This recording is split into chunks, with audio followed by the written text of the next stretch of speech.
yo'lini topolmay adashib yurgan odamni, tentirab yurgan odamni biz bir yuribdi-da deb qo'yamiz. Musofir deb boyagi o'zining maqsadini tushungan,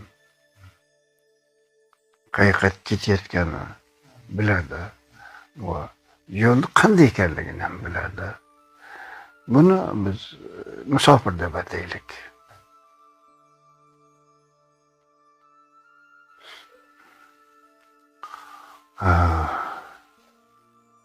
Mana 7-8 milliard odam bo'ladigan bo'lsa, odam otadan kelayotgan bo'lsa, insoniyat doimo o'zini yo'lidan adashib, tentirab yuradi.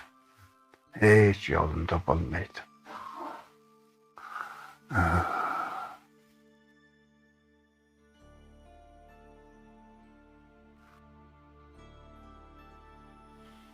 Qayerga ketyapti, qayerga borish kerak, nima ish qilish kerak o'zi, hayotning ma'nosi nimadir o'zi, qayerga ketyapti, qayerdan kelyapti. Mana shuni tushunmasdan inson bolasi ovora bo'lib dunyodan o'tib ketaveradi. Biz endi odatda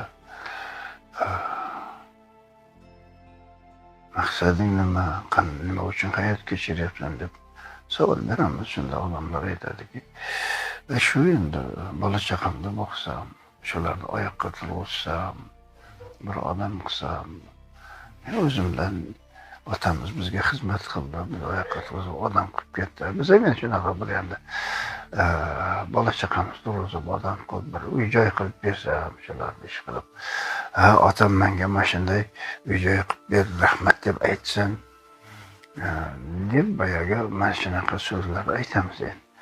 Eng boyagi bu so'zni o'zi bir donishmandlik gap endi.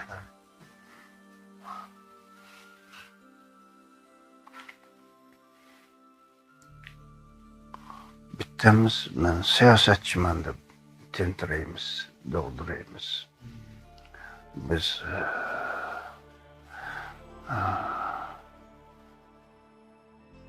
bizlar endi inson olamni gulidir, inson olamda xo'jayinidir. Biz hamma narsani boshqarishimiz kerak. Men endi shu gap qoppan endi bir maqsadimga yetib ketishim kerak deb dovdiraymiz. Bittasi biz ham qilamiz, biz ham din chiqara bilamiz, xohlagan dinimizni keltirib olamiz. O'sha musofirlar bittasi shayton, jin shaytonlar. Nimaga endi biz din chiqarmaslikka deb butparastlarni chiqarib oldimi? Shu butparastlik jinlarni topgan dini, jinlarni qo'ldan yaratgan din. Chunki jinlar sehri bo'lar ekan, sehr ishlatala bilar ekan. Odamlarga ko'rinmasdan seni ichingga kirib, bir narsalarga ta'sir qilish bilmagan. Sening xayolingga har xil bir fikrlarni solib, men xudoman, ya u xudo, mana bu tosh xudo, ya bo'lmasam tabiat xudo deb bir bolalarni aytib, shunday qilish mumkin ekan. Shundan endi ko'k osmonga sig'inamiz, biz tabiatga sig'inamiz deydigan nima qiladi? Biz ilm odamlarimiz deb bir dovdiraydi inson bo'ladi. Biz ilm odamlarimiz, hamma narsani bilamiz. Biz fizikmiz, biz undaqmiz, biologmiz, biz astronommiz, bizlar yulduzlarning hammasini nimasini o'rganib, o'sha yulduzlarning tabiatga bo'layotgan ta'sirini o'rganib, mana bizlar astrologiyani o'rgandik bizlar. Deydigan dinlarni chiqarib olamiz. Bu insonning shu dovdirasidan chiqaradi. Bittasi men teologman, dinlarni hammasini men tadqiqot qilib chiqaman. Tadqiqot qilib o'rganib, men ichidagi eng to'g'risini chiqaramiz. bittasi mana dinlarni hammasini birlashtirib to'g'ri din chiqarimizga dinlarni hammasi odamlar o'zlari topib olgan deb dovdiraymiz. Deb biz o'zimizdan ko'rsatishimiz kerak deb dovdiraymiz. Ana shu inson bolasining hayotdagi bo'layotgan ishi shu. Men o'zim boshqarishim kerak, dinni ham boshqarishim, siyosatni ham boshqarishim kerak. Men dunyoni boshqarishimda bekordan bekor o'lib ketaveramiz hammamiz. Mamlakatga keldik. Tabiat bizni yaratib qo'ygan u. Xudo degan narsa yo'q u narsa. Endi odam o'zlari topib olgan narsa. Bu tabiat bu shunday bir yuqori darajadagi bir on. Tabiat xohlagan narsangni qilib beraveradi.